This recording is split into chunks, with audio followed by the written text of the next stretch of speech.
કેમ છો વિદ્યાર્થી મિત્રો? આજે હું તમને ચેપ્ટર 6 એટલે કે પ્રકરણ 6 ઓબ્જેક્ટ આધારિત ખ્યાલ એ કરાવવાની છું, એના MCQ કરાવવાની છું, સાથે સાથે એની સમજણ આપવાની છું.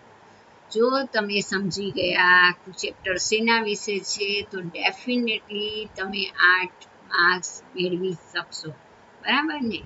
રાઈટ. સો ઓબ્જેક્ટ આધારિત ખ્યાલ છે એ કન્સેપ્ટ આપણે જોઈ લઈએ, એના MCQ જોઈએ, બરાબર ને? રાઈટ. તો ચાલો ચાલુ કરીએ. પહેલો પ્રશ્ન છે, હાલમાં આપણે કયા યુગમાં જીવી રહ્યા છીએ? બરાબર ને? આ ઇન્ટરનેટનો યુગ છે, આ ટેકનોલોજીનો યુગ છે. તો અહીંયા વિકલ્પ છે ઇન્ટરનેટ, વેબસાઇટ, વેબ આધારિત પ્રક્રિયાઓનો. તો આપેલ તમામ એટલે બધું જ ઇન્ટરનેટના માધ્યમથી આપણે વેબસાઇટ જોઈ શકીએ, વેબ આધારિત પ્રક્રિયાઓ કરી શકીએ, એટલે આપેલ તમામ. બીજો પ્રશ્ન, આજના યુગમાં કોણ ઘણું મહત્વ ધરાવે છે? તો વિનિયોગનો ઝડપી વિકાસ અને સોર્સ કોડનો પુનઃ ઉપયોગ, આ બંને છે ખૂબ જ મહત્વના છે. જો તમે વેબસાઇટ ડેવલપર થાવ, તમે સોફ્ટવેર ડેવલપર થાવ, તમે સોફ્ટવેર એન્જિનિયર થાવ, તો તમને ખ્યાલ આવશે કે વિનિયોગનો ઝડપી વિકાસ તમે કઈ રીતે કરી શકો, બરાબર ને? અને આ ઉપરાંત તમારી પાસે જે સોર્સ કોડ છે, જે પ્રોગ્રામ છે, એનો ફરીથી તમે કઈ રીતે ઉપયોગ કરી શકો, એ ખૂબ મહત્વનું છે. ચલો નેક્સ્ટ, ત્રીજો પ્રશ્ન, વિવિધ સોફ્ટવેર સિસ્ટમની કઈ બાબતમાં ઓબ્જેક્ટ આધારિત પદ્ધતિ કે ક્રિયા ખૂબ નોંધપાત્ર ભૂમિકા ભજવે છે? રાઈટ. ઓબ્જેક્ટ આધારિત પદ્ધતિ છે એ શેના માટે નોંધપાત્ર ભૂમિકા ભજવે છે? તો એ વિશ્લેષણ કરવામાં, એ ડિઝાઇન કરવામાં અને અમલીકરણમાં, આ ત્રણ વસ્તુમાં ખૂબ જ નોંધપાત્ર ભૂમિકા ભજવે છે. તમે જ્યારે સોફ્ટવેર ડેવલપ કરવા માંગતા હો ત્યારે પહેલાં તમારે એનું એનાલિસિસ કરવું પડે, એનું વિશ્લેષણ કરવું પડે. વિશ્લેષણ થયા પછી એની ડિઝાઇન, એની રૂપરેખા તૈયાર કરવી પડે, અને પછી એને ડેવલપ કરો છો, અને પછી એનું એક્ઝિક્યુશન થાય છે. એટલે આ બધું છે એ ઓબ્જેક્ટ આધારિત પદ્ધતિમાં વ્યવસ્થિત રૂપે તમે કરી શકો છો. રાઈટ. ચલો, સોફ્ટવેર સિસ્ટમના વિશ્લેષણ, ડિઝાઇન અને અમલીકરણમાં કઈ પદ્ધતિ ખૂબ નોંધપાત્ર ભૂમિકા ભજવી છે? જુઓ મિત્રો, અહીંયા પ્રશ્નનો જવાબ અને જવાબનો પ્રશ્ન થઈ ગયો. ત્રીજામાં જે જવાબ હતો એ અહીંયા પ્રશ્ન થઈ ગયો, અને પ્રશ્ન હતો એ જવાબ થઈ ગયો. એ ઓબ્જેક્ટ આધારિત પદ્ધતિ છે વિશ્લેષણ, ડિઝાઇન અને અમલીકરણની પદ્ધતિમાં નોંધપાત્ર ભૂમિકા ભજવે છે. તો કોઈ પણ રીતે પ્રશ્ન આવે, આપણે તૈયાર છીએ, બરાબર ને? નેક્સ્ટ, નીચેનામાંથી કઈ પ્રોગ્રામિંગ ભાષાનો ઉપયોગ કરીને ઓબ્જેક્ટ આધારિત પદ્ધતિનું અમલીકરણ શક્ય છે? કઈ પ્રોગ્રામિંગ ભાષાનો ઉપયોગ કરવાથી આપણે ઓબ્જેક્ટ આધારિત પદ્ધતિનું અમલીકરણ કરીએ છીએ? તો એ છે જાવા ભાષા. રાઈટ. જાવા છે ઓબ્જેક્ટ આધારિત ભાષા છે. ઓબ્જેક્ટ આધારિત પ્રોગ્રામિંગની શરૂઆત કઈ સાલમાં થઈ? 1960માંથી શરૂઆત થઈ, બરાબર ને? 7મો પ્રશ્ન, પ્રોગ્રામિંગની રીતને કેટલા પ્રકારમાં વહેંચી શકાય? 2 પ્રકારમાં. પ્રોગ્રામિંગની રીતને 2 પ્રકારમાં વહેંચી શકાય છે. નેક્સ્ટ, 8મો પ્રશ્ન, પ્રોગ્રામિંગની રીતને કયા પ્રકારમાં વહેંચવામાં આવે? હવે એ 2 કયા પ્રકાર છે બોલો જો?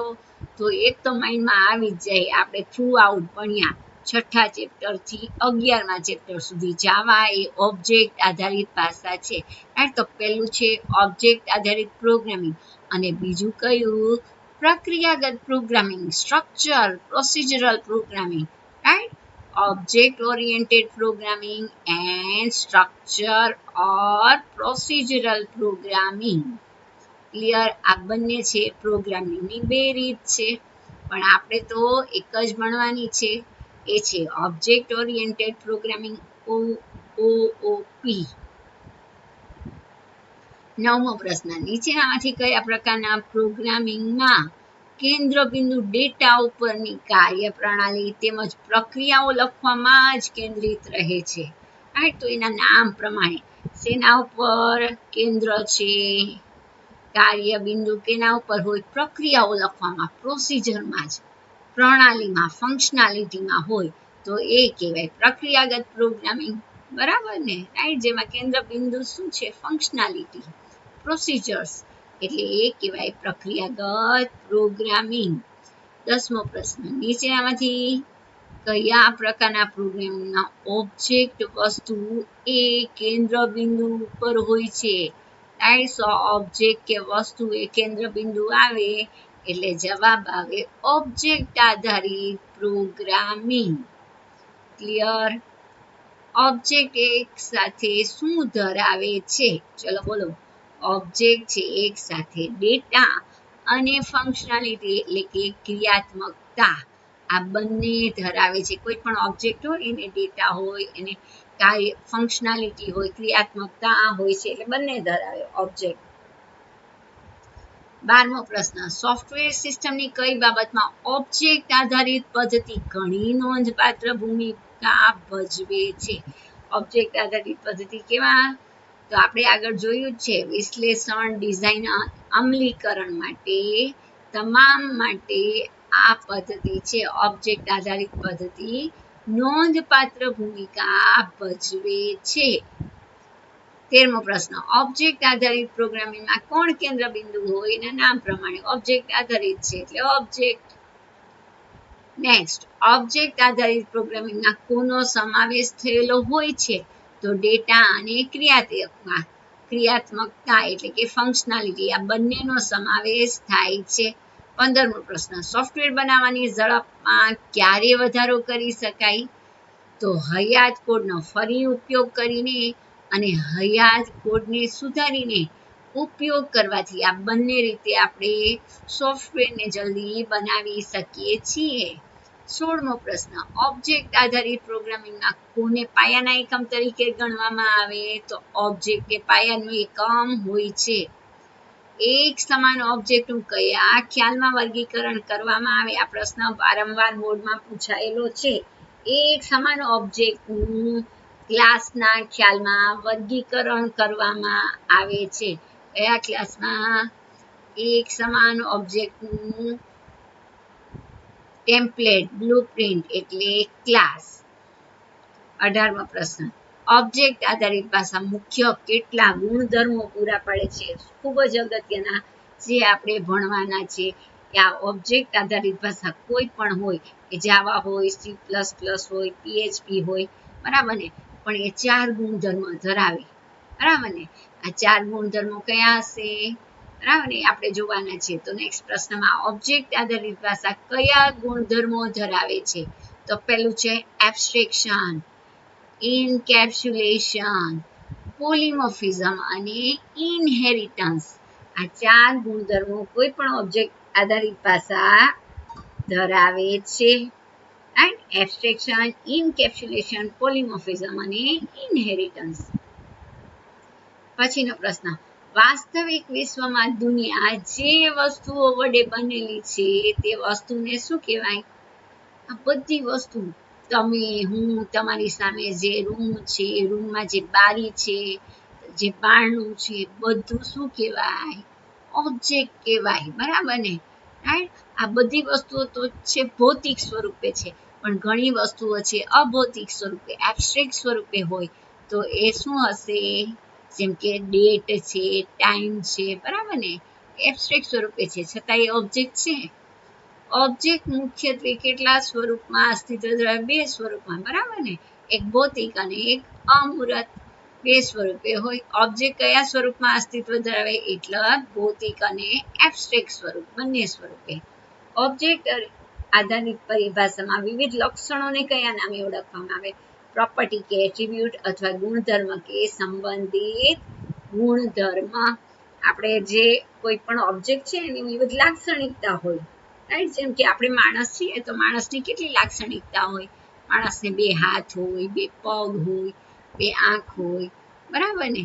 એનું નામ હોય, એની જન્મ તારીખ હોય, એનું એડ્રેસ હોય, આ બધું શું કહેવાય? એના લક્ષણો કહેવાય. અને ઓબ્જેક્ટ આધારિત ભાષામાં આ લક્ષણોને કહેવાય પ્રોપર્ટીઝ, એટ્રીબ્યુટ અથવા ગુણધર્મ કે સંબંધિત ગુણધર્મ.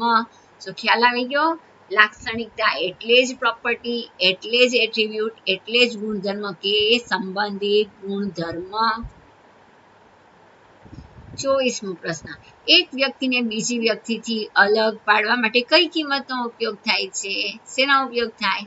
લાક્ષણિકતાનો. રાઈટ? સપોઝ તમે ટીચરની વાત કરતા હો તો તમે કયા ટીચર વિશે વાત કરો છો? એના નામ ઉપરથી ખબર પડે. નામ શું કહેવાય? એની લાક્ષણિકતા છે. બરાબર ને? રાઈટ? સપોઝ કોઈ વિદ્યાર્થીઓ વિશે આપણે વાત કરતા હોઈએ અને ઘણા બધા વિદ્યાર્થીઓ હોય, સપોઝ 2 વિદ્યાર્થી સરખા છે તો આપણે શું કહીએ? રોલ નંબર આ. તો રોલ નંબર શું કહેવાશે? એની લાક્ષણિકતા કહેવાય. ચલો નેક્સ્ટ 25મું. ઓબ્જેક્ટને ઓળખવા માટે લાક્ષણિકતાની કિંમતનો ઉપયોગ કરવામાં આવે તે કિંમતોને કહેવાય સ્ટેટ. શું કહેવાય? સ્ટેટ. ચલો 26મો પ્રશ્ન. ઓબ્જેક્ટને એકબીજાથી જુદા પાડવા માટે કોણ ઉપયોગી બને છે? તો હમણાં જ આપણે કહ્યું કિંમત, લાક્ષણિકતાની કિંમત,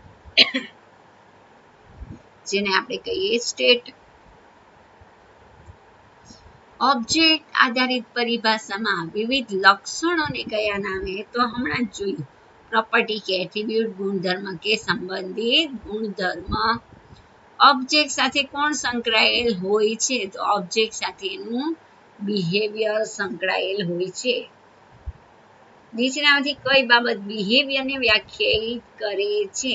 તો વ્યક્તિ જન્મ લે છે, વ્યક્તિ નામ મેળવે છે, વ્યક્તિ સ્થાન બદલે છે, આ બધી છે પ્રક્રિયાઓ છે. અને પ્રક્રિયાને ઓબ્જેક્ટ આધારિત ભાષામાં કહેવાય બિહેવિયર. ક્રિયાઓ, જુદી જુદી ક્રિયાઓ. રાઈટ? અને બિહેવિયરને 30મો પ્રશ્ન જુઓ. બિહેવિયરને કયા નામે ઓળખાય છે? તો કે મેથડ. અહીંયા આપણે ફંક્શનાલિટી એટલે કે ફંક્શન એટલે કે મેથડ તરીકે બિહેવિયરને વ્યાખ્યાયિત કરવાનું છે. ઓબ્જેક્ટની કિંમત કોના કારણે બદલાઈ શકે? બિહેવિયરના કારણે. કોના કારણે બદલાઈ શકે? બિહેવિયર એટલે ક્રિયાત્મકતા, ફંક્શનાલિટી, મેથડ. ચલો, વાસ્તવિક વિશ્વમાં કોઈ પણ વસ્તુ કે ઓબ્જેક્ટ કેટલી બાબતો દ્વારા વર્ણવી શકીએ છીએ? કેટલી બાબત દ્વારા વર્ણવી શકીએ છીએ? 3 બાબત દ્વારા. એક તો તેની આઈડેન્ટિટી હોય, તેનું સ્ટેટ હોય અને ત્રીજું એનું બિહેવિયર હોય. વાસ્તવિક વિશ્વમાં કોઈ પણ વસ્તુ કે ઓબ્જેક્ટ કઈ બાબતો દ્વારા વર્ણવી શકાય? તે કયા નામથી ઓળખાય છે? તેની ઓળખ આઈડેન્ટિટી. બી, તે શું છે? તેની સ્થિતિ એટલે સ્ટેટ. તે શું કરે છે? તેનું બિહેવિયર. આ તમામ છે એ આ 3 વસ્તુઓ દ્વારા આપણે ઓબ્જેક્ટને વર્ણવી શકીએ છીએ. યાદ રાખવાનું છે તે કયા નામથી ઓળખાય છે? એને શું કહેવાય? તેની ઓળખ અથવા આઈડેન્ટિટી. તે શું છે? તેની સ્થિતિ એટલે સ્ટેટ. અને તે શું કરે છે? તેનું કાર્ય એટલે બિહેવિયર. ચલો 34મો પ્રશ્ન. ઓબ્જેક્ટ કે વસ્તુ જે નામથી ઓળખાય છે, જે નામથી ઓળખાય આપણે આગળ જોયું તેની ઓળખ એટલે આઈડેન્ટિટી કહેવાય. શું કહેવાય? આઈડેન્ટિટી. પછીનો પ્રશ્ન. ઓબ્જેક્ટ કે વસ્તુ શું છે અને તેની સ્થિતિને શું કહે? તો કે તેની કહેવાય સ્ટેટ કહેવાય. શું કહેવાય? સ્ટેટ. ઓબ્જેક્ટ આધારિત પ્રોગ્રામિંગમાં ઓબ્જેક્ટનું વર્ણન કરતી જુદી જુદી લાક્ષણિકતાઓને શું કહેવાય? તો 36મા પ્રશ્નનો જવાબ આવે એની લાક્ષણિકતાને કહેવાય ડેટા ફિલ્ડ. બરાબર ને? આપણે આગળ જોયું ને પ્રોપર્ટીઝ, એટ્રીબ્યુટ્સ, ગુણધર્મ. અને આ લાક્ષણિકતાને આપણે જો વર્ણવવું હોય તો ડેટા ફિલ્ડ તરીકે પણ આપણે એને વર્ણન કરી શકીએ છીએ. Data field. 37મો પ્રશ્ન. ઓબ્જેક્ટ આધારિત પ્રોગ્રામિંગમાં ઓબ્જેક્ટનું વર્ણન કરતી જુદી જુદી લાક્ષણિકતાઓને શું કહેવાય? તો એને કહેવાય મેમ્બર અથવા ફીચર. જુદી જુદી લાક્ષણિકતાને આપણે શું કહીએ? ડેટા મેમ્બર ઓર ડેટા ફીચર. એ અથવા બી. 38મો. સોફ્ટવેર વિનિયોગની રચના કરતી વખતે પસંદ કરવામાં આવતો ઓબ્જેક્ટ એ વિનિયોગ માટે કેવો હોવો જોઈએ? પસંદ કરવામાં આવતો ઓબ્જેક્ટ અર્થપૂર્ણ હોવો જોઈએ. કેવો હોવો જોઈએ? અર્થપૂર્ણ.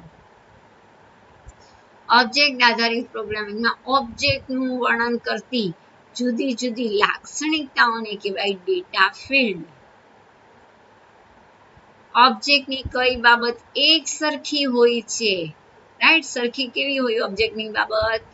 કિંમત જુદા જુદા હોય પણ લાક્ષણિકતા અને બિહેવિયર સરખું હોય, રાઈટ? સપોઝ તમે સ્ટુડન્ટ છો, એક ક્લાસના બધા સ્ટુડન્ટ છે, તો બધાને રોલ નંબર હશે ને? તો બધાનો રોલ નંબર એ શું કહેવાશે? લાક્ષણિકતા, બરાબર? તો બધાને રોલ નંબર છે એક સરખું છે.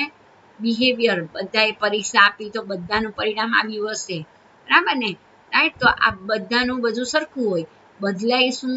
એની કિંમત બદલાય. કોઈનો એક રોલ નંબર હશે, કોઈનો 2 હશે, એટલે સ્ટેટ બદલાય, પણ એની લાક્ષણિકતા અને બિહેવિયર તો સરખા જ હોય. બદલાય તો સ્ટેટ બદલાય. ઓકે.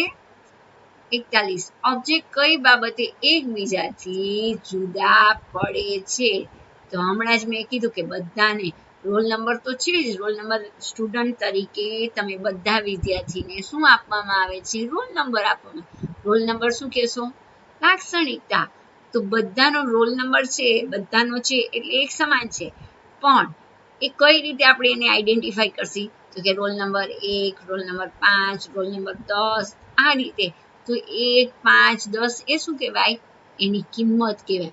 આ કિંમતથી છૂટા પડ્યા વિદ્યાર્થી, બરાબર ને? આઈડેન્ટિફાઈ થયા એટલે સ્ટેટ અથવા ડેટાની કિંમતથી જુદા પડે છે. 42મો પ્રશ્ન. ઓબ્જેક્ટ આધારિત પદ્ધતિ કોના ખ્યાલનો ઉપયોગ કરે છે? ઓબ્જેક્ટ આધારિત પદ્ધતિમાં આપણે પ્રોગ્રામ લખવાના છે ક્લાસ સ્વરૂપે, એટલે ક્લાસના ખ્યાલનો ઉપયોગ કરે છે. 43મો પ્રશ્ન. એક સમાન ઓબ્જેક્ટની સામાન્ય લાક્ષણિકતાઓને વ્યાખ્યાયિત કરવા માટે કોનો ઉપયોગ કરવામાં આવે? એક સમાન ઓબ્જેક્ટની સામાન્ય લાક્ષણિકતાઓ માટે ક્લાસનો ઉપયોગ કરવામાં આવે છે. 44મો પ્રશ્ન. ક્લાસને અનેક જુદા જુદા ઓબ્જેક્ટની કઈ બાબત સ્વરૂપે ગણવામાં આવે છે? ક્લાસ એક બ્લુપ્રિન્ટ છે, એક નકશો છે અથવા તો આલેખ છે, બરાબર ને? આ ત્રણેય આવશે, હા ને? એ અથવા બી અથવા સી. ક્લાસ એક બ્લુપ્રિન્ટ છે, નકશો છે અથવા આલેખ છે. 45મું. એક સમાન લક્ષણો ધરાવતા બહુવિધ ઓબ્જેક્ટના એક ટેમ્પલેટને કહેવાય ક્લાસ. શું કહેશો? ક્લાસ. નીચેનામાંથી કોણ એક સમાન એટ્રીબ્યુટ અને બિહેવિયર ધરાવતા વિવિધ ઓબ્જેક્ટનું એક જૂથ છે? તો પણ એ ક્લાસ છે. શું છે? ક્લાસ છે, બરાબર ને? પછી જુઓ, એક જ ક્લાસના જુદા જુદા ઓબ્જેક્ટનો સિમેન્ટિક હેતુ તો કેવો હોય? એક સરખો જ હોય. કેવો હોય? એક સરખો. નીચેનામાંથી કઈ બાબત ક્લાસ ડાયાગ્રામ રજૂ કરે છે? તો ક્લાસ ડાયાગ્રામ શું છે? અનેક ક્લાસનો સમૂહ છે, એમાં અવરોધો પણ તમે દર્શાવો છો. જુદા જુદા ક્લાસ વચ્ચેના સંબંધની સ્થિતિ પણ રજૂ કરી શકાય. ક્લાસ ડાયાગ્રામનો ઉપયોગ શેના માટે થાય?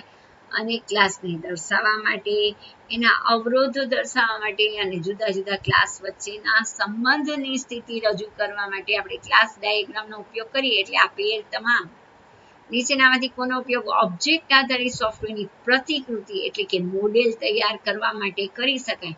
મને યાદ છે કે પ્રતિકૃતિ કે મોડેલ તૈયાર કરવા માટે કઈ ભાષાનો ઉપયોગ થાય? UML ભાષા. કઈ ભાષા? UML. તો UML એટલે શું થાય? Unified modelling language. આની હા ને અહીંયા ખોટું અહીંયા ટીક થયેલું છે. શું આવે? Unified modelling language. UML એટલે unified modelling language. Unified modelling language નીચે બરાબર આપેલું છે, હા ને? યુનિફાઈડ મોડેલિંગ લેંગ્વેજ ભાષા એ કોના દ્વારા વ્યાખ્યાયિત કરેલી છે? કોના દ્વારા વ્યાખ્યાયિત કરેલી છે? OMG. ઓ માય ગોડ નહીં, રાઈટ? OMG નું પૂરું નામ શું છે? Object management group. Object management group. ચલો, UML સોફ્ટવેર વિનિયોગના વિવિધ પાસાઓ રજૂ કરવા માટે શું દર્શાવે છે?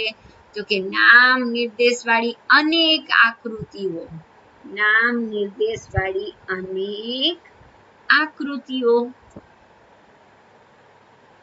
નીચેનામાંથી કોનો હેતુ વિનિયોગના સ્થાયી દેખાવની પ્રતિકૃતિ તૈયાર કરવાનો છે? રાઈટ, તમારી પ્રતિકૃતિ તૈયાર કરવાનો હેતુ ક્લાસ ડાયાગ્રામ દ્વારા કરી શકાય છે. ક્લાસ ડાયાગ્રામનો હેતુ પ્રતિકૃતિ તૈયાર કરવાનો હોય. નેક્સ્ટ, ક્લાસ ડાયાગ્રામમાં કોઈ પણ ક્લાસને રજૂ કરવા માટેનો આઇકોન કેટલા વિભાગમાં વહેંચાય? તો ક્લાસ ડાયાગ્રામમાં 3 વિભાગ આવે. કેટલા વિભાગ? 3. ચલો, ક્લાસ ડાયાગ્રામમાં કોઈ પણ ક્લાસને રજૂ કરવા માટેનો આઇકોન કયા વિભાગમાં વિભાજિત થયેલા જોવા મળે છે? તો આ 3 વિભાગ કયા હોય? પહેલું આવે નેમ, બીજું આવે એટ્રીબ્યુટ અને ત્રીજું આવે બિહેવિયર. એટલે આપે તમામ. બરાબર ને? હમણાં આપણે પાછા આવશે જ આના રિલેટેડ પ્રશ્નો, એટલે સમજાઈ જશે. ક્લાસ ડાયાગ્રામ લંબચોરસ સ્વરૂપે આવે, જેના 3 ભાગ હોય. સૌથી ઉપર આવે ક્લાસને, બીજામાં આવે એટ્રીબ્યુટ ઓર પ્રોપર્ટી અને ત્રીજામાં આવે બિહેવિયર. તો ક્લાસ ડાયાગ્રામમાં સૌથી ઉપરના ભાગમાં શું હોય? તો ઉપરના ભાગમાં હોય class name. Class name. Class diagram વચ્ચેના ભાગમાં હોય એટ્રીબ્યુટ ઓર પ્રોપર્ટી. ક્લાસ ડાયાગ્રામમાં સૌથી નીચેના ભાગમાં, આ પ્રશ્ન પૂછાયેલો હતો બોર્ડમાં, નીચેના ભાગમાં આવે બિહેવિયર અથવા ઓપરેશન અથવા મેથડ. સો ક્લિયર? ક્લાસ ડાયાગ્રામ લંબ સ્વરૂપે દર્શાવાય. એમાં 3 ભાગ આવે. પહેલો ભાગ ક્લાસનું નામ, બીજો ભાગ ક્લાસ એટ્રીબ્યુટ, ત્રીજો ભાગ બિહેવિયર ઓર ઓપરેશન્સ દર્શાવે છે. ચલો, યુએમએલની સંકેત લિપિમાં કેટલા પ્રકારની દ્રશ્યતા અને તેને અનુરૂપ સંકેતો વાપરવામાં આવે છે? તો 4 પ્રકારના દ્રશ્યતા, 4 પ્રકારના સંકેતો વાપરવામાં આવે. 4 P's. યુએમએલની સંકેત લિપિમાં કયા પ્રકારની દ્રશ્યતા અને તેને અનુરૂપ સંકેતો વાપરવામાં આવે છે? પ્લસ, માઇનસ, હેશ અને ટિલ્ડ. આપેલ તમામનો ઉપયોગ થાય. યુએમએલની સંકેત લિપિમાં માઇનસ, હેશ, પ્લસ અને ટિલ્ડ અનુક્રમે કયા પ્રકારની દ્રશ્યતા માટે વાપરવામાં આવે? તો અહીંયા જુઓ, પહેલા છે માઇનસ. માઇનસ એટલે થાય પ્રાઇવેટ. રાઈટ, તો પ્રાઇવેટ એટલે અંગત. તો અંગત પેલું 2 જગ્યાએ છે, અહીંયા છે ને અહીંયા છે. ઓકે, તો આપણે બી અને સી માંથી સિલેક્ટ કરવાનું હોય. તો હવે બીજું જોઈએ, હેઝ. હેઝ એટલે પ્રોટેક્ટેડ, એટલે સુરક્ષિત. તો આમાં પણ સુરક્ષિત છે ને આમાં સુરક્ષિત છે. તો હજી આગળ જોઈએ પ્લસ. તો પ્લસ એટલે થાય જાહેર, પબ્લિક. બરાબર ને? રાઈટ, જાહેર અથવા પબ્લિક. તો આ જવાબ છે સી. અને છેલ્લે ટિલ્ડ એટલે પેકેજ. અંગત પ્રકારની દ્રશ્યતા માટેનો સંકેત હમણાં જ આપણે જોયો, માઇનસ. બરાબર ને? અંગત એટલે પ્રાઇવેટ, પ્રાઇવેટ એટલે માઇનસ. સુરક્ષિત પ્રકારની, સુરક્ષિત એટલે પ્રોટેક્ટેડ, પ્રોટેક્ટેડ માટે આવે હેઝ. શું આવે? હેઝ નિશાની. યાદ રાખવાનું છે, એક આવવાનું જ છે. જાહેર પ્રકારની દ્રશ્યતા માટેનો સંકેત, જાહેર એટલે પબ્લિક, પબ્લિક એટલે પ્લસ. પેકેજ પ્રકારની દ્રશ્યતા માટે ટિલ્ડ નિશાની, ટિલ્ડ.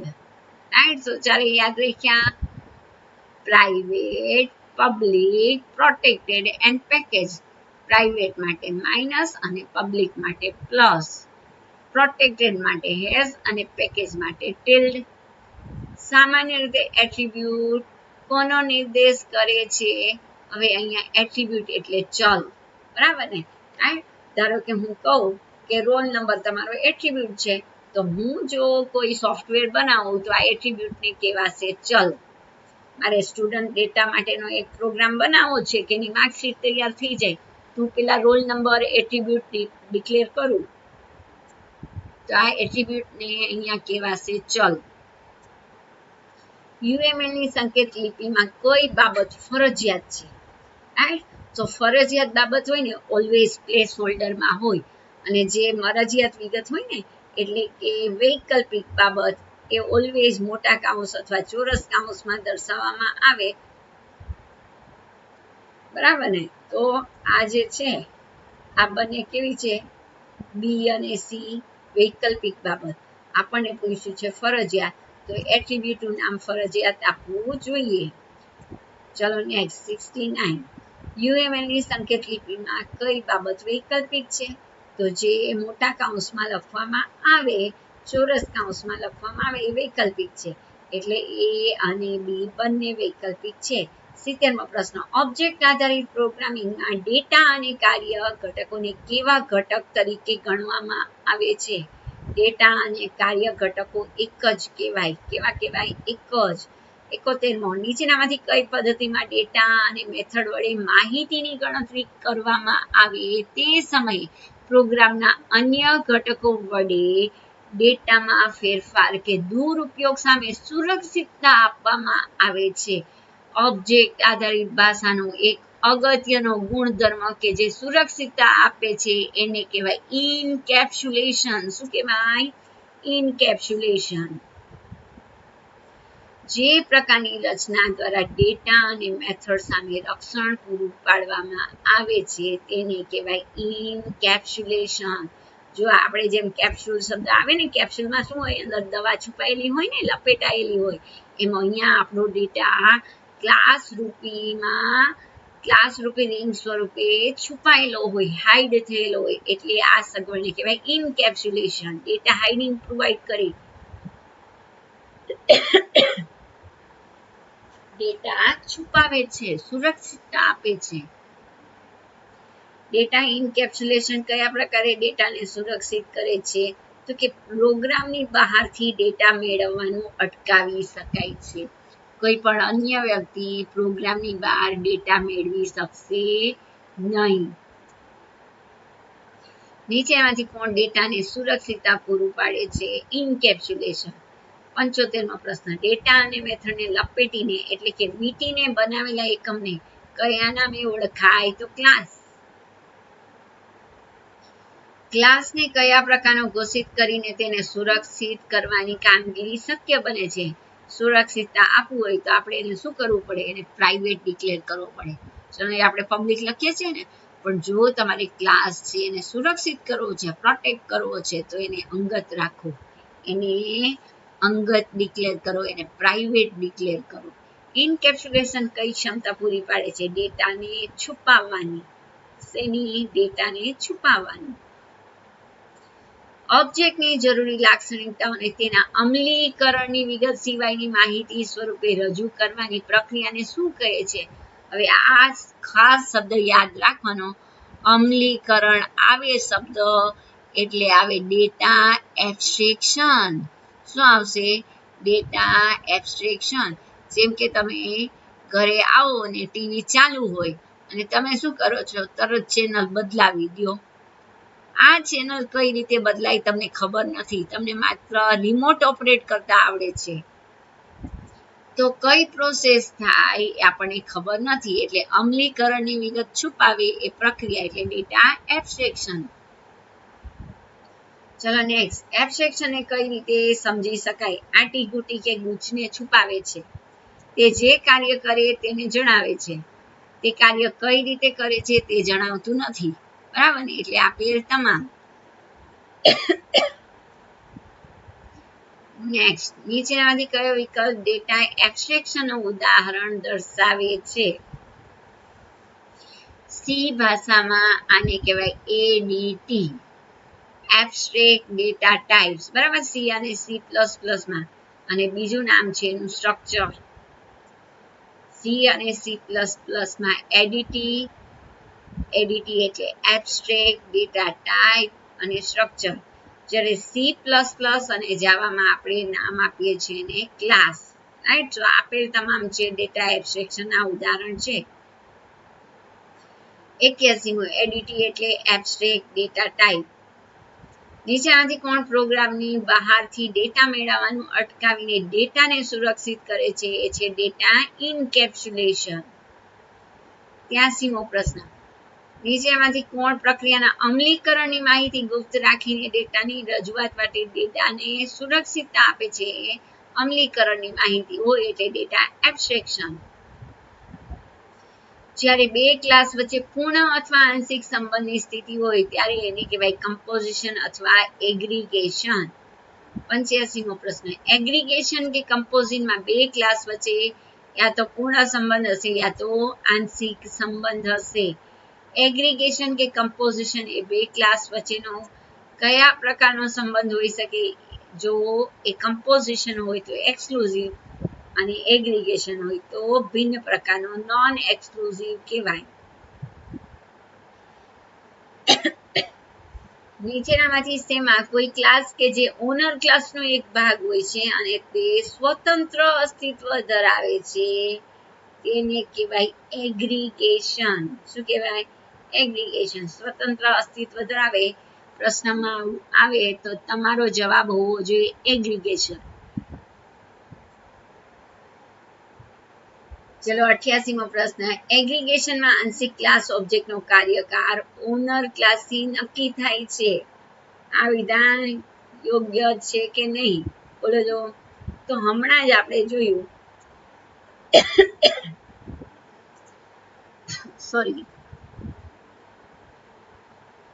કે એગ્રીગેશન છે એમાં બીજો ક્લાસ છે સ્વતંત્ર અસ્તિત્વ ધરાવે. કેવું?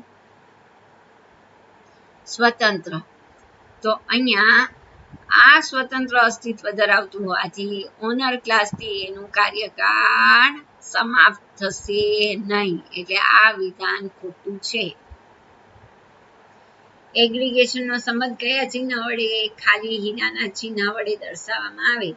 કમ્પોઝિશન બે ક્લાસ વચ્ચે કેવા પ્રકારનો સંબંધ? અજોડ પ્રકારનો, એક્સક્લુઝિવ.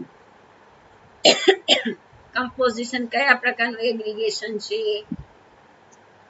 બે ક્લાસ વચ્ચે એકદમ પ્રબળ અથવા મજબૂત સંબંધ છે. અજોડ પ્રકારનું, એક્સક્લુઝિવ.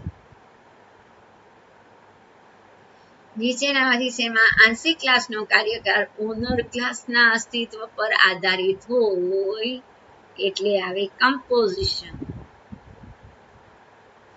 નીચેનામાંથી શેમાં એકત્ર ક્લાસનો ઓબ્જેક્ટ દૂર કરવામાં આવે તો તેના આંશિક ક્લાસ ઓબ્જેક્ટ પણ નષ્ટ થાય છે? રાઈટ. તો કમ્પોઝિશન આપણે જોયું ને કે ઓનર ક્લાસના અસ્તિત્વ પર આધારિત છે, તો જેવો ત્યાંથી દૂર થાય એટલે ઓનર ક્લાસમાંથી પણ એ નષ્ટ પામે છે, એટલે એ આવે કમ્પોઝિશન. કેમ કે ત્યાં સ્વતંત્ર અસ્તિત્વ ધરાવતું નથી ક્લાસ. બરાબર ને? સ્વતંત્ર આવે તો આવે એગ્રીગેશન. કમ્પોઝિશનના સંબંધને ભરેલા હીરાના ચિહ્ન વડે દર્શાવી શકાય છે. જ્યારે એક ક્લાસ અન્ય ક્લાસના ઓબ્જેક્ટ ધરાવે તે ધરાવનાર ક્લાસને કયા નામે ઓળખાય? ઓનર ક્લાસ, હોલ ક્લાસ ઓર એગ્રીગેટિંગ ક્લાસ. બરાબર ને? અન્ય ક્લાસના ઓબ્જેક્ટ ધરાવતો હોય એને કહેવાય ઓનર ક્લાસ, હોલ ક્લાસ ઓર એગ્રીગેટિંગ ક્લાસ. જે ક્લાસ ઓનર ક્લાસમાં સમાયેલ હોય તેને કયા નામે ઓળખવામાં આવે? તો એને કહેવાય સબ્જેક્ટ ક્લાસ. ઓકે, શું કહેવાય? Subject class. સબ્જેક્ટ ક્લાસને અન્ય કયા નામે ઓળખવામાં આવે? પાર્ટ ક્લાસ અથવા એકત્રિત ક્લાસ, એગ્રીગેટેડ ક્લાસ. ઇનહેરિટન્સના મુખ્ય બે પ્રકાર છે. એક છે સિંગલ ઇનહેરિટન્સ અને બીજું છે મલ્ટી લેવલ ઇનહેરિટન્સ. બે ક્લાસ વચ્ચે કયા પ્રકારનો સંબંધ હોય ત્યારે ઇનહેરિટન્સની સ્થિતિ કહેવાય? એક પ્રકારનો સંબંધ, સર્વસામાન્ય સંબંધ, is A kind of, is A type of. આવા શબ્દો આવે એટલે જવાબ આવે ઇનહેરિટન્સ. તો ઇનહેરિટન્સ ક્યારે લખશો? એક પ્રકારનો સંબંધ. કેવા પ્રકારનો? એક પ્રકારનો. Is A type, is A kind of અથવા તો સર્વસામાન્ય સંબંધ. આવું આવે એટલે જવાબ આવે ઇનહેરિટન્સ. આ શબ્દો યાદ રાખવાના. જ્યારે એક ક્લાસ અન્ય ક્લાસનો પ્રકાર હોય, એક જ ક્લાસ છે બીજા ક્લાસનો પ્રકાર છે, તો સિંગલ ઇનહેરિટન્સ. સિંગલ ઇનહેરિટન્સમાં સામાન્ય લાક્ષણિકતાને શેમાં રાખવામાં આવે? સુપર ક્લાસમાં. સિંગલ ઇનહેરિટન્સમાં વિશેષ લાક્ષણિકતા શેમાં રાખવામાં આવે? સબ ક્લાસમાં. ઓબ્જેક્ટ આધારિત પરિભાષામાં નવા ક્લાસને અન્ય કયા નામથી ઓળખવામાં આવે છે? તો નવો ક્લાસ કહેવાય ચાઇલ્ડ ક્લાસ. સબ ક્લાસ ઓર ડિરાઇવ્ડ ક્લાસ. શું કહેવાય? Derived class. ઓબ્જેક્ટ આધારિત પરિભાષામાં હયાત ક્લાસનું કયું નામ હોય? સુપર ક્લાસ, પેરેન્ટ ક્લાસ ઓર બેઝ ક્લાસ. આપેલ તમામ સોરી નીચેનામાંથી કોનો સબ ક્લાસમાં તેના ડિક્લેરેશન ફરી લખ્યા વિના ઉપલબ્ધ હોય છે? રાઈટ, બધું સુપર ક્લાસના ડેટા, એટ્રીબ્યુટ, મેથડ, ઓબ્જેક્ટ બધું જ છે એ ડિક્લેરેશન વિના સબ ક્લાસ ઉપયોગમાં લઈ શકે છે. ઇનહેરિટન્સનું બીજું નામ છે સર્વસામાન્ય નિયમ. શું છે એનું નામ? સર્વસામાન્ય નિયમ. બે ક્લાસમાંથી જ્યાં એક ક્લાસ બીજા ક્લાસની વિશિષ્ટ આવૃત્તિ છે તેની વચ્ચેના સંબંધને કહેવાય બે ક્લાસ આવ્યા એટલે મલ્ટી લેવલ ઇનહેરિટન્સ.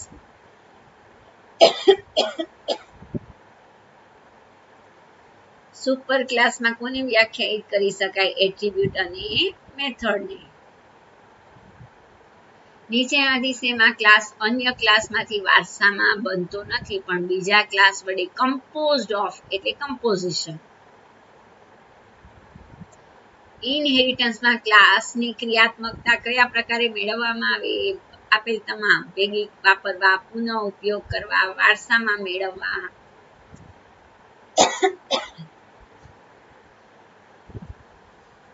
ચલો, નીચેનામાંથી કોણ સામાન્ય રીતે બે ક્લાસ વચ્ચે એક પ્રકારનું ઇઝ એ કાઇન્ડ ઓફ? તો અહીંયા પણ આવશે ઇનહેરિટન્સ.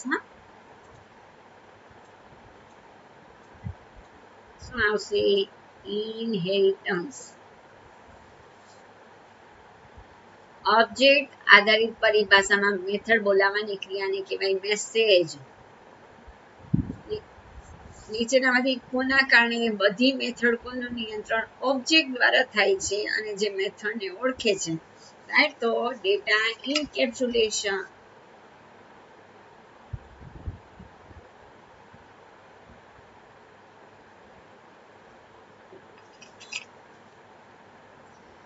પોલિમોર્ફિઝમને અન્ય કયા નામે ઓળખાય? અનેક સ્વરૂપ બહુરૂપતા એટલે પોલિમોર્ફિઝમ. રાઈટ, અનેક સ્વરૂપ બહુરૂપતા. પ્રાચલની સંખ્યા અને પ્રકારને શું કહે છે? સિગ્નેચર. એક કરતા વધુ મેથડ કે જેના નામ એક સરખા હોય પણ સિગ્નેચરથી અલગ હોય તેને વ્યાખ્યાયિત કરવાની સુવિધા આપતી લાક્ષણિકતા એટલે ફંક્શન ઓવરલોડિંગ, મેથડ ઓવરલોડિંગ. એ અથવા બી જેના નામ સરખા હોય પણ સિગ્નેચર અલગ અલગ હોય એને કહેવાય ફંક્શન ઓવરલોડિંગ અથવા મેથડ ઓવરલોડિંગ. પોલિમોર્ફિઝમ કેટલા પ્રકાર ઓવરલોડિંગને કારણે શક્ય છે? બે પ્રકારના. એ બે પ્રકાર છે ફંક્શન ઓવરલોડિંગ અને ઓપરેટર ઓવરલોડિંગ. સમકાર્ય એટલે શું? સમકાર્ય એટલે ઓપરાન્ડ્સ, રાઈટ, અથવા ઓપરાન્ડ. જેમ કે એક્સ, વાય આ બધા શું કહેવાય? ઓપરાન્ડ કહેવાય. સમકાર્ય જેના ઉપર ક્રિયા કરવાની છે, ઓકે, એને સમકાર્ય કહેવાય. પોલિમોર્ફિઝમમાં કયા પ્રકારના ઓવરલોડિંગના કારણે શક્ય બને છે? બે પ્રકારના ઓવરલોડિંગ શક્ય બને છે. જ્યારે એક ક્લાસના ઓબ્જેક્ટ બીજા ક્લાસના ઓબ્જેક્ટનો બનેલો હોય તો તેને કહેવાય કમ્પોઝિશન અથવા એગ્રીગેશન. કોઈ ક્લાસ જ્યારે અન્ય ક્લાસના ઓબ્જેક્ટ ધરાવતો હોય ત્યારે તેને કહેવાય ઓનર ક્લાસ. શું કહેશો? ઓનર ક્લાસ અથવા હોલ ક્લાસ, રાઈટ, અથવા એગ્રીગેટિંગ ક્લાસ. ઓનર ક્લાસ અન્ય ક્લાસના ઓબ્જેક્ટ ધરાવતા હોય ત્યારે તેને કયા નામે ઓળખવામાં આવે છે? પાછો એ જ પ્રશ્ન, ઓનર ક્લાસ.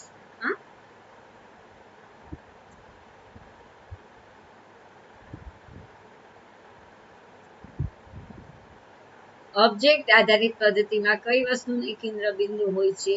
ઓબ્જેક્ટ. જાવા માટે શું વધારે યોગ્ય છે? જાવા ઓબ્જેક્ટ આધારિત પ્રોગ્રામિંગ ભાષા છે.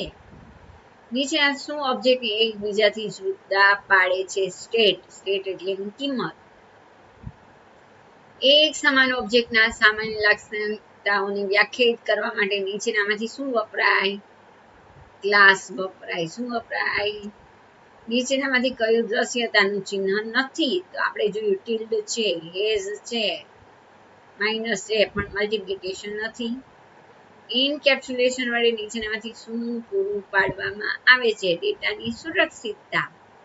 ડેટા એબ્સ્ટ્રેક્શન વડે શું શક્ય બનાવી શકાય? ડેટાની સુરક્ષિતતા, ડેટાને છુપાવવું અને ડેટાની ગણતરી કરવા બાબતની માહિતીનું અમલીકરણ છુપાવવું આપે તમામ. નીચેનામાંથી કયો એક પોલિમોર્ફિઝમ વડે પ્રાપ્ય થતો નથી? મેથડ ઓવરલોડિંગ પ્રાપ્ય છે, ઓપરેટર ઓવરલોડિંગ પ્રાપ્ય છે, પણ ડેટા હાઇડિંગ પ્રાપ્ય નથી. એ શેનાથી પ્રાપ્ત થાય? ઇનકેપ્સ્યુલેશનથી. પોલિમોર્ફિઝમથી પ્રાપ્ત થતો નથી. એગ્રીગેશન કયા પ્રકારની સંબંધની સ્થિતિ છે? તો એગ્રીગેશન પૂર્ણ સંબંધ અથવા અંશતઃ સંબંધની સ્થિતિ છે. અને અહીંયા જવાબમાં પૂર્ણ સંબંધમાં હેઝે આવે. શું આવે? હેઝે. અહીંયા આપેલું નથી, પણ શું આવશે? હેઝે અથવા પાર્ટ ઓફ. ઇનહેરિટન્સ કયા પ્રકારની સંબંધની સ્થિતિ? ઇઝે પ્રકારની. ઇઝે પ્રકારનું એટલે એક છે સંબંધ. ઓકે, સો અહીંયા પણ આ જે વિકલ્પ આપ્યા છે એ ખોટી રીતે આપેલા છે. ઇનહેરિટન્સ ઇઝે પ્રકારનો સંબંધ છે અથવા એક પ્રકારનો સંબંધ એવું આપવું જોઈતું હતું. તો આ રહ્યું છઠ્ઠું ચેપ્ટર. આપણે સારી રીતે MCQ કર્યા જ છે, એટલે તમે અહીંયા 8 માર્ક્સ મેળવી જ શકશો. બરાબર ને? રાઈટ. અને મારા computer study with Maya ma'am channel પર લગભગ બધા ચેપ્ટરના વિડીયોઝ અપલોડ થઈ જશે કાલ સુધીમાં. બરાબર ને? અને જો તમને ન જોવા મળે તો નીચે પ્લેલિસ્ટમાં જશો. પ્લેલિસ્ટમાં એ તમને મળી જશે. એટલે જોઈને જશો, ટેક્સ્ટ બુક વાંચીને જજો, સ્વાધ્યાયના MCQ કરી લેજો. Keep watching, please do